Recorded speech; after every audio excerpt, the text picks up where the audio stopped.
You know how you can tell you're making progress on your boat projects?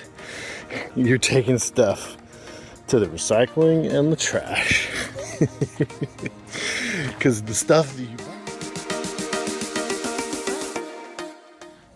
Hey guys, so we've switched from steering, because that's pretty much in, to the new diesel fuel tank hookups, including a new fuel sending unit. And a sending unit measures how much fuel is in your tank. And even though the new tank that we got came with a sending unit, it was for gas, it's not for diesel. So the diesel ones have to have a return, because the diesel system, fuel system, is a loop. So it feeds the tank, feeds the engine, but it doesn't need all the fuel that it's sending to the engine, so it sends some back into the tank. So you have to have this type of fuel sending unit where there's a return fitting up here. Whereas notice how this one, this is the one that came with it, and there is no return fitting up here. So you have to replace it with this. So, a couple things that we've noticed. So we are reading the instructions from Moeller, and error number 1 in the instructions is, I mean, granted, it's not a big deal, but it's still confusing, is in the instructions, they say that this thing is black, but clearly it's white. So that was confusing error number 1. And then we'll let David and Dad here explain the other confusing error number 2 that's even worse. Okay, the next part is that they tell you your depth that you have to mark on your shaft for your tank. And so we've got, as you can see, we got 3 marks here. One of them we're ignoring because it was the wrong direction. So we went for half our tank, and then they gave us the rod length. Once we got this set here, they give us a rod length in a chart. You measure from point here to here. And our measurement on the chart was 11 3/4. This is the chart. So we went ahead and set it for the 11 3/4, made a mark. We went with the 17.5 inch depth, so 11 3/4. And our next thing was to make a mark at 5/16. And at first we made it longer, and then we discovered that from the instructions that it needed to be shorter. So I got 3 marks on there. But the one I'm going to pay attention to is this one. The other piece that is very confusing is it says to the end of the float. Is it this end? Is it this end? Which end is it? So we kind of debated on that, and after reading the instructions over and over, then it was like, okay, it's outer, so maybe that's this. Well, okay, if we move our float to where our outer end is all the way up where our 5/16 above our level is, then this metal we're going to have to cut off because it will hit the bottom of the tank. And so by taking our tape measure and just kind of lining it up roughly, it was easy to tell that what they're talking about in the instructions is that this is the outer edge. So now we will move this up our piece until we can see it at this end. Now the first mark we see was our first measurement where we went 5/16 longer. Our second we're going to see is the 5/16 that is our regular height. The next one I see is going to be where I want my float. That's where it should be. So now we have this level set, and if we take our tape measure, we can see that, just making a right angle, that this is not going to hit the bottom of the tank. So there's the key. You don't want it to hit the bottom of the tank when you're installing these. Now we can go ahead and move this up, and we have to maintain, I think it's a 16th of an inch. 16th of an inch from that, because it has to have some movement, the float does. So I'm looking at a 16th over here, just to make it easier. And I've got about an 8. Now I've got a 16th. So now I can see my marks. There's the first mark that we did, plus the 5, and then we added 5/16. So here is on the chart, there's our 5/16. Now we can we're going to take a little cutoff wheel and we'll cut that off.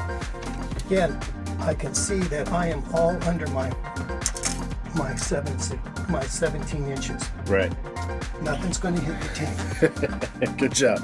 Yeah. So, to summarize what Dad was just saying, so our tank depth is right at 17 inches. But with cross-linked polyethylene, when you put fuel in it for the first time, it expands. So we just went with 17 and a half. And so the idea is that because our tank depth is 17 inches, we can't have the bottom of our float touch the bottom of the tank. And so what Dad is showing there is we have a 17-inch measured out on our tape measure, and we've got plenty of room for the bottom of our tank. Now, what the important takeaway here is, on your instructions, when you read this, it says right here, when you slide the float and the surrounding fasteners towards the float case until the outer edge is 5/16 less than the proper arm length. So the outer edge, what the heck are they talking about? Is the outer edge the top one or the bottom one? So getting out the tape measure and logically seeing that, oh, if we use the bottom one, it's way bigger than 17 inches, we now know it's the top one. So outer edge, you have to scoot it up further and use your outer edge that way. So, lesson learned of the day. Hopefully that's useful for someone else, because it took us a little bit of time to figure it out and decipher these directions. So now we can get that pretty much installed. Pretty cool. Thanks, Dad. Oh. All right, so we do get to do some cutting. So see that mark right there? I gotta use the cutoff wheel to cut that off. So this is our fuel sending unit, and this floats up and down in the fuel, and then that it tells you how full or empty your tank is. But to get this whole unit into the tank, into the little hole in the top of the tank, we're not going to have enough room to slide it in there with that tail sticking out. So more sparks. I gotta cut that off. So I just took it in here. The marina has this fantastic little shop area that people can use. So. And it has a vise, so we'll just put this in the vise to nip that off. Let's do it. All right, so we cut it off, not the most straight cut, and then I deburred it on the wire wheel, and then we went to go place it in the top of the tank, and we got to cut off just a little bit more because it won't fit through the hole in the tank. So that's okay, no big deal. We'll just kind of, like, there's plenty of more room there to cut it off and nip it off, so not a problem. The new sending unit assembly,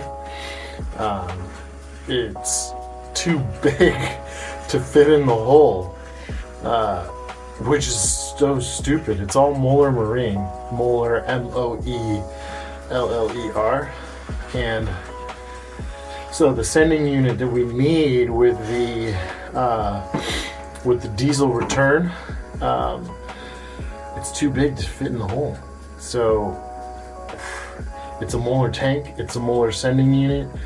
I don't know what the deal is. So now Dad is just heating up a screwdriver and melting the tank just slightly to make some room. Yeah, just enough to like kind of notch it out to slide the new sending unit into the hole. So that's what he's doing right now.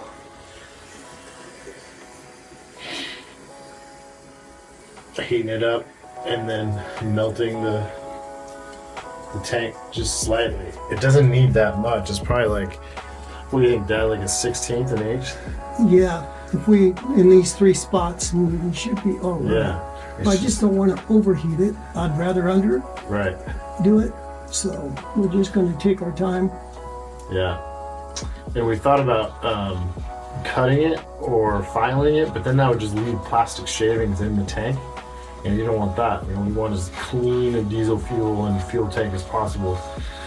So the melting was the best idea because it's not going to create any shavings or dust or anything.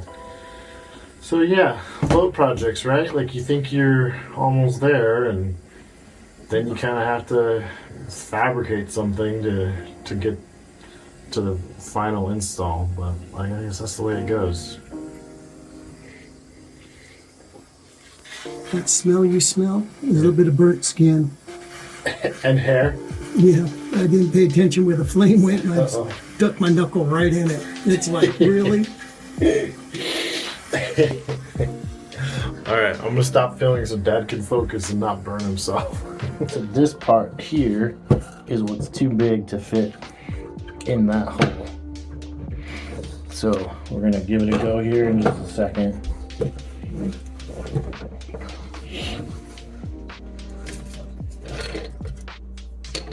So there's our float. Float goes in first, and then there's the assembly, and that's where it's too big.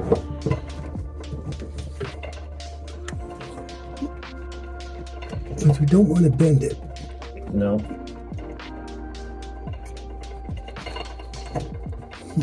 Not quite. Close. Almost good. Do some more melting. Yep. Kind of need to melt it over a little bit. Off a little More melting. on one side. Man, come on, Moeller. You'd think you'd do a better job, Moeller, if you're watching this. Make sure your engineers are talking to each other and your product designers are talking to each other, because clearly there was a lack of communication here. More melting. We'll be right back. Moment of truth. Let's try again. Yep.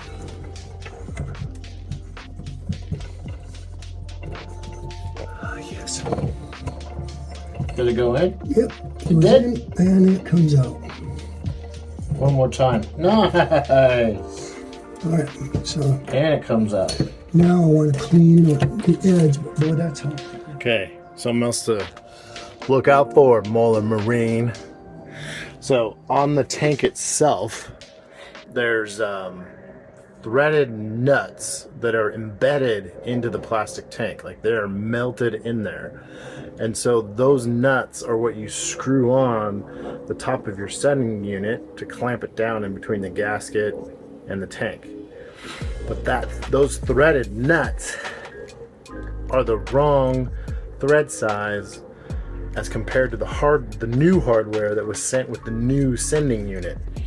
So our new sending unit, this guy right there, 035724-10, came with hardware, but we have to use the old hardware because it's not the same thread size. So yeah, Save your old bolts. save your old bolts. Yeah, save your old bolts. Boat work, right? You think you're making progress, but you gotta back it out a bolt and start again. But you'd also think that a major manufacturer of equipment would like this would standardize their thread pitch and thread size across their products. Like, why? What's the point of having different? It just makes it more complicated and frustrating for the end user too. Anyway, we'll figure it out. We saved our old bolts, so it's gonna go back on. Check it out. This is what we're talking about. So this one up here is the new one that came with the new sending unit. This one down here was the one that came in pre-installed when we ordered the tank. Look how big the thread sizes are different. But that's clearly a different thread size. See how coarse this one is compared to how fine this one is? So that's what we're talking about with the different thread size. And if Moeller just standardized across their systems, there we go. this wouldn't have been an issue. All right.